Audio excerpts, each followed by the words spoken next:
Eu comandei o chão de fábrica por 22 anos sem nenhum acidente grave. Sabe qual foi minha recompensa? Uma caixa de papelão para guardar minhas coisas. Meu nome é Márcio Lima, 59 anos, chefe de produção na Metalúrgica Planalto, em São José dos Campos, São Paulo. A gente fabricava válvulas industriais e equipamentos de pressão para refinarias de petróleo. Trabalho de precisão, onde um erro podia custar vidas. Naquela segunda-feira, a Patrícia, do RH, me chamou para a sala de reunião. O Leonardo, novo diretor de operações, que estava com a gente há só 4 meses, estava lá com uma planilha. Terno impecável, mãos limpas, nunca tinha pisado na minha fábrica fora do tour de segurança obrigatório. Márcio, estamos fazendo umas mudanças operacionais, a Patrícia disse, empurrando uma pasta para mim. A empresa está enxugando os cargos de supervisão. O Leonardo assentiu, falando de pressões de mercado e reestruturação competitiva. Abri a pasta. Pacote de demissão, 2 semanas para treinar meu substituto, metade da aposentadoria liberada na hora, a outra metade em parcelas. O logo da empresa na primeira página estava diferente. Mudaram no último ano sem avisar ninguém no chão. Seu substituto começa amanhã, a Patrícia acrescentou, como se fosse uma notícia qualquer. Jonas Mendes, formado em administração pela USP, muito promissor. Fechei a pasta e olhei para a mesa. 22 anos, 0 acidentes graves, 346 funcionários voltando para casa sãos e salvos sob meu comando. Criei os protocolos de segurança que eles ainda usavam, os cronogramas de manutenção, treinei todos os supervisores e técnicos. Entendi, falei. O Leonardo pareceu aliviado. O sorriso da Patrícia mal chegou aos olhos. Naquela noite, peguei o caminho mais longo para casa, passando pelo rio Tietê, onde tinham umas refinarias antigas. Meu pai trabalhou lá antes das empresas irem para o sul. Ele sempre dizia, Márcio, o valor de um homem tá no que ele constrói, não no que fala. Eu construí algo na Metalúrgica Planalto,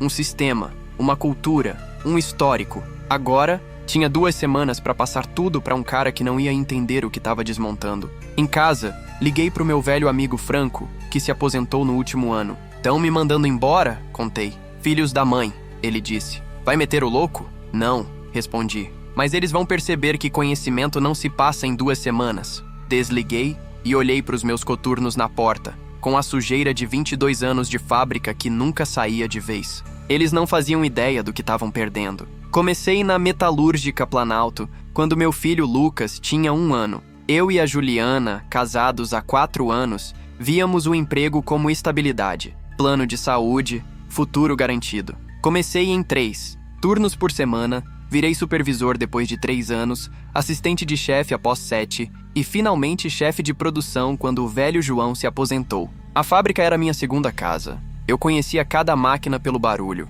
Sabia quando a prensa número 3 estava com problema antes de qualquer luz acender. Via um risco de segurança do outro lado do galpão, sentia o cheiro de fluido hidráulico, precisando de troca, percebia quando a temperatura estava 2 graus errada. A Juliana brincava que eu ligava mais para a fábrica que para nossa casa. Talvez ela tivesse razão. Depois que ela me deixou há 10 anos, levando o Lucas para o Rio de Janeiro, botei tudo no trabalho. Feriados, fins de semana, dias de chuva forte, quando metade da equipe não aparecia. A empresa trocou de dono 2 vezes. Primeiro, veio o Grupo Industrial do Interior, em 2011. Mantiveram quase tudo igual. Depois, em 2020, a Axion Investimentos, um grupo de capital privado, comprou a gente. Eram caras de algoritmos e metas de eficiência. Começaram a cortar excesso de capacidade na hora. Notei as mudanças aos poucos. Orçamento de manutenção reduzido, fornecedores de peças mais baratas, intervalos maiores entre as revisões das máquinas. Demitiram 3 dos meus melhores mecânicos, contrataram terceirizados, cortaram o estoque de peças reserva, aumentaram as metas de produção todo trimestre. 6 meses atrás, chegou o Leonardo com MBA e planilhas. Na primeira semana, marcou uma reunião no chão. Vamos implantar um novo rastreamento de desempenho em todos os setores,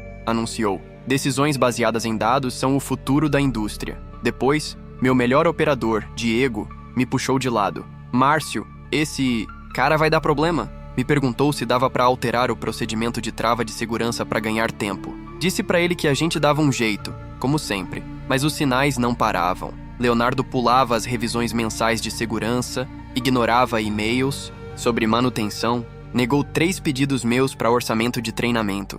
Contrataram 3 supervisores juniores recém-formados que começaram a questionar processos que a gente aperfeiçoou por décadas. Márcio, precisa mesmo fazer diagnóstico completo depois de cada troca de turno?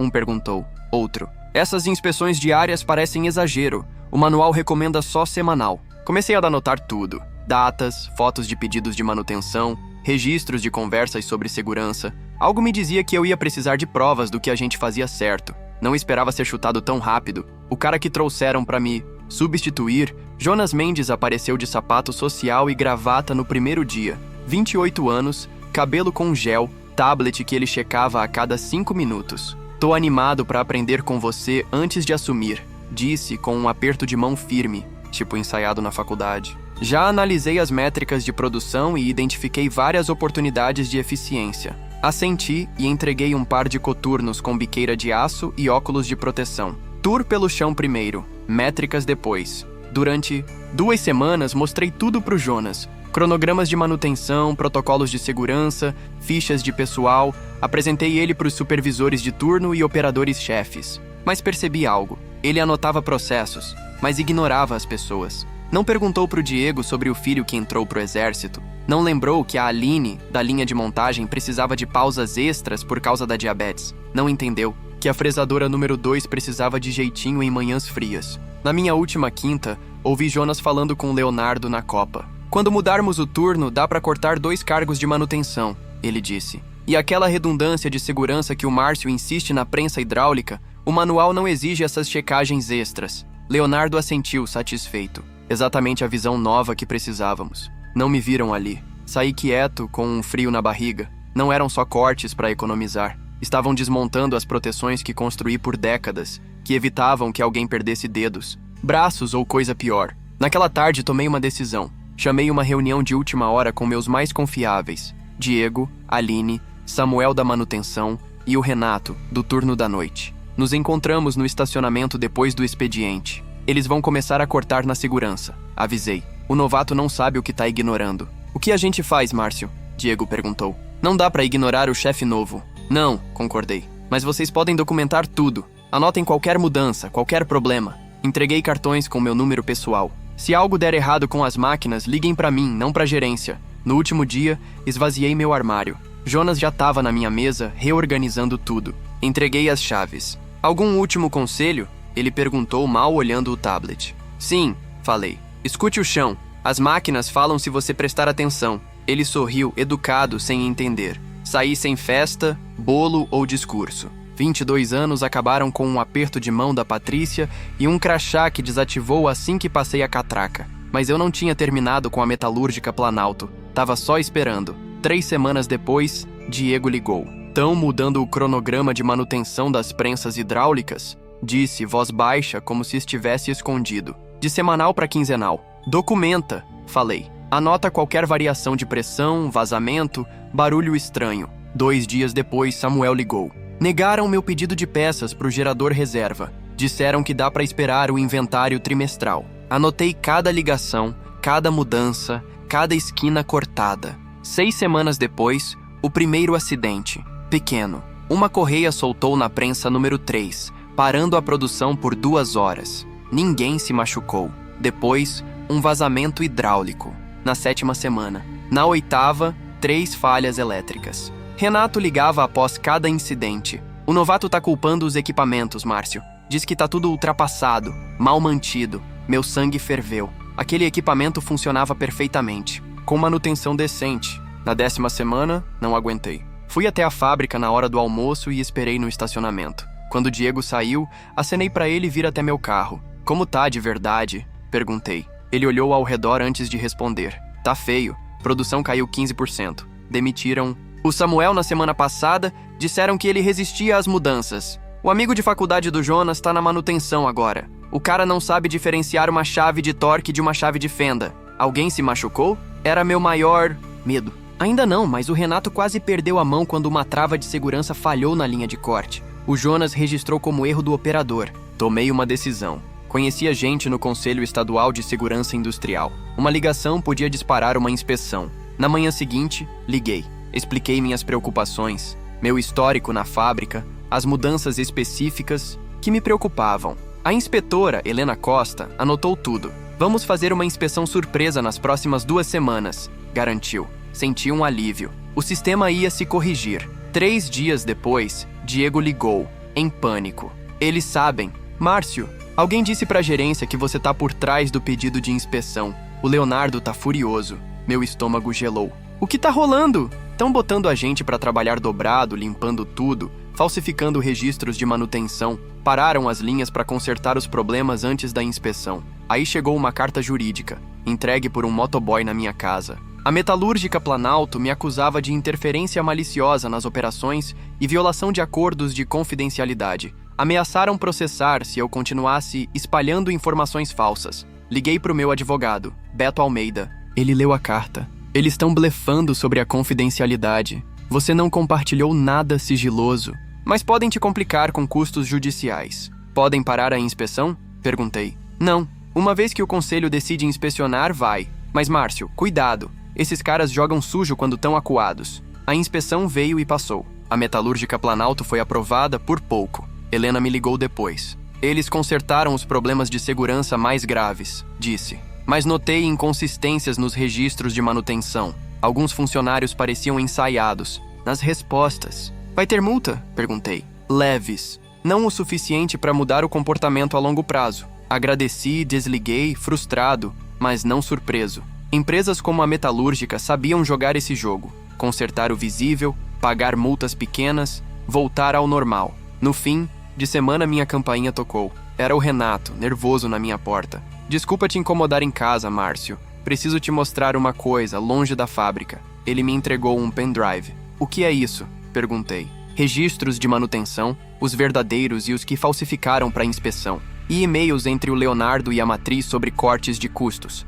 Planejaram isso 1 ano antes de te demitirem. Queriam alguém que não questionasse como você. Convidei Renato para entrar. Passamos horas vendo os arquivos. O quadro era pior que eu imaginava. Não era só trocar um veterano caro por um gerente júnior. A Metalúrgica estava aplicando uma estratégia de subinvestimento em segurança e manutenção, apostando que o risco de acidentes era menor que a economia nas metas trimestrais. Um e-mail de um executivo da Axion era de gelar. Seguros cobrem acidentes. Metas não atingidas custam investidores. Estavam brincando com a vida dos meus colegas que eu protegi por 22 anos. Tem mais. Renato disse apontando outra pasta. O Jonas sabe que os equipamentos estão falhando. Olha esses pedidos de manutenção que ele negou. A lista era absurda. Componentes críticos de segurança, sistemas reserva, reposições preventivas, tudo negado com a mesma nota. Adiar para o próximo trimestre por restrições orçamentárias. Por que tá me mostrando isso, Renato? Isso pode te custar o emprego.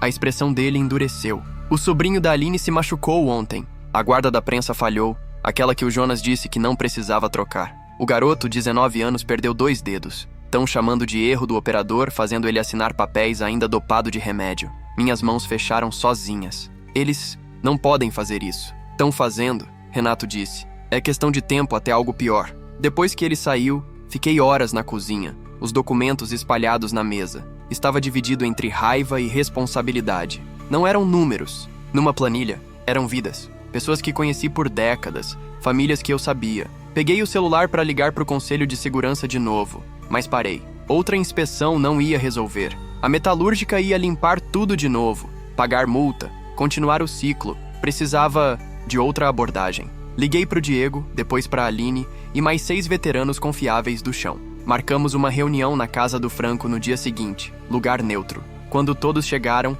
mostrei o que o Renato trouxe.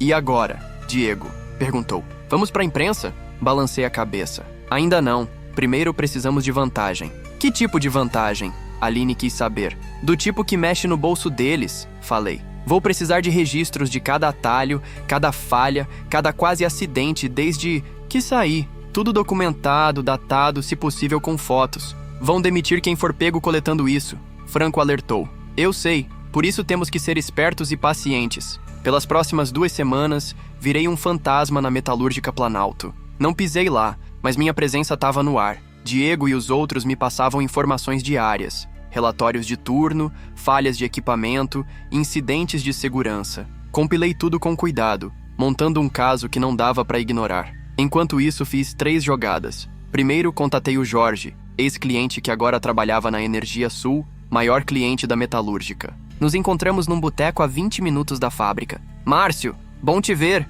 Jorge disse, apertando minha mão. Tava pensando onde você sumiu. Aposentadoria forçada, falei. Mas não é por isso que te chamei. Mostrei fotos de válvulas com defeito enviadas pela metalúrgica no último mês, que seriam instaladas nos sistemas da Energia Sul. Isso passou na inspeção? Jorge perguntou, franzindo a testa. Na nova inspeção, sim. Cortar custos tem consequências, Jorge. Não ia me perdoar se algo falhasse nas suas instalações. Ele estudou as fotos. É sério, Márcio. Temos 30 anos de parceria com fornecedores, mas segurança vem primeiro. Só peço que a Energia Sul faça uma auditoria de qualidade própria. Veja com seus olhos. Segundo passo, liguei de novo para Helena, do Conselho de Segurança. Dessa vez, em vez de preocupações gerais, mandei violações específicas com datas, horários e fotos. É muito mais sólido que antes, ela disse. Vou precisar envolver meu chefe. Entendo, falei. Mas por favor, sem meu nome por enquanto. O terceiro passo foi o mais arriscado. Contatei o Jonas diretamente, pedi para ele me encontrar num restaurante longe da fábrica. Ele topou, para minha surpresa. Chegou com olheiras, o colarinho torto. Valeu por vir, falei depois de pedirmos comida. Como tá o chão? Ele passou a mão no cabelo. Tá um caos. Equipamentos quebrando toda hora. A matriz cobrando metas. Mas não dá para produzir com metade da linha parando. Não. Te contaram no que você tava entrando, né? Falei. Disseram que a operação precisava modernizar, que você resistia às mudanças. Mas cada vez que tento consertar algo, surgem 3 problemas novos. Assenti. É porque desmontaram um sistema que funcionava. Aqueles cronogramas de manutenção que você cortou não eram exagero, eram necessários. O Leonardo diz que o orçamento não banca esse nível de manutenção. E como tá o orçamento com a produção caindo e problemas de qualidade? O silêncio dele foi resposta. Olha, Jonas, não te chamei para esfregar na cara. Chamei porque em 2 semanas várias coisas vão rolar. A Energia Sul vai exigir uma auditoria de qualidade.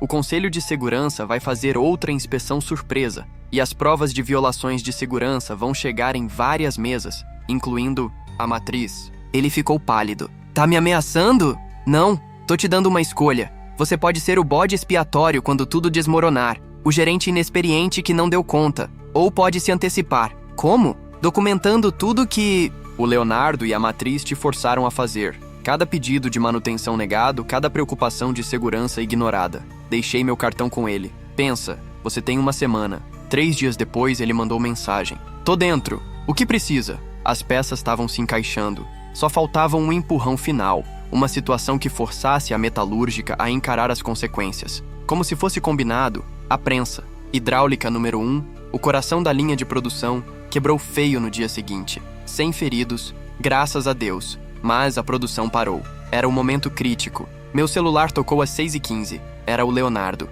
Márcio, disse, a voz tensa. Temos um problema na fábrica. Ouvi falar, respondi calmo. O grupo de WhatsApp da fábrica já estava bombando à meia-noite. Vou ser direto. Precisamos da sua experiência. A prensa principal parou, os pedidos estão atrasando e nossa equipe de manutenção não acha. O defeito é porque vocês demitiram o Samuel, que cuidava dessa prensa há 15 anos. Apontei. Ele suspirou. Podemos deixar o passado de lado? A empresa está disposta a te contratar como consultor para botar a linha no ar. Tô ouvindo. 300 ares por hora, em dinheiro sem perguntas. Só precisamos da prensa funcionando até o fim da semana. Quase ri. Achavam que era por dinheiro. Chego em 1 hora. Falei, mas com condições. 1. Trago meu time, Diego, Renato e Aline. 2. Tenho total autoridade sobre consertos e pedidos de peças. 3. Quero acesso a todos os registros de manutenção dos últimos 6 meses. Ele hesitou depois. Tá, o que precisar.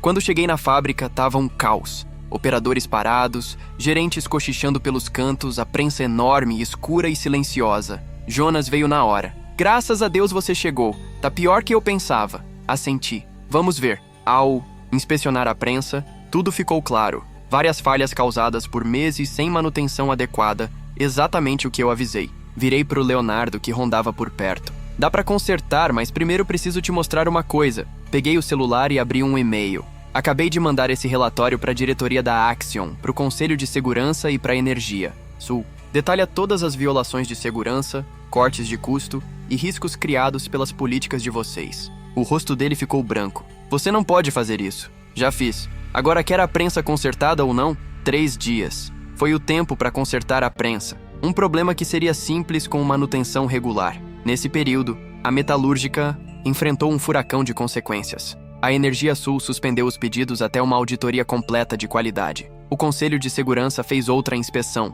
bem mais rigorosa. A Axion mandou um time de operações para avaliar a situação. No terceiro dia, Leonardo sumiu, realocado para a matriz. Jonas ficou, mas num cargo menor, respondendo a um novo diretor, Tomás Ferreira. Tomás me chamou na sala depois que a prensa voltou a funcionar. Trabalho impressionante, disse. A diretoria revisou sua documentação. Muito completa. Fiquei quieto. Vamos reformular os protocolos de manutenção e segurança em todas as nossas unidades. E queremos te oferecer um cargo, diretor de operações industriais da Metalúrgica Planalto. Por quanto? Perguntei. Ele citou um salário 30% maior que o meu antigo, com autonomia total sobre manutenção e segurança, dentro do orçamento. Balancei a cabeça. Esse é o problema. Segurança não se encaixa em metas trimestrais. Levantei para sair, mas parei. Posso consultar 3 dias por semana pela minha taxa horária. Ajudo a reconstruir os sistemas que criei, treino sua equipe direito. Boto a produção nos trilhos,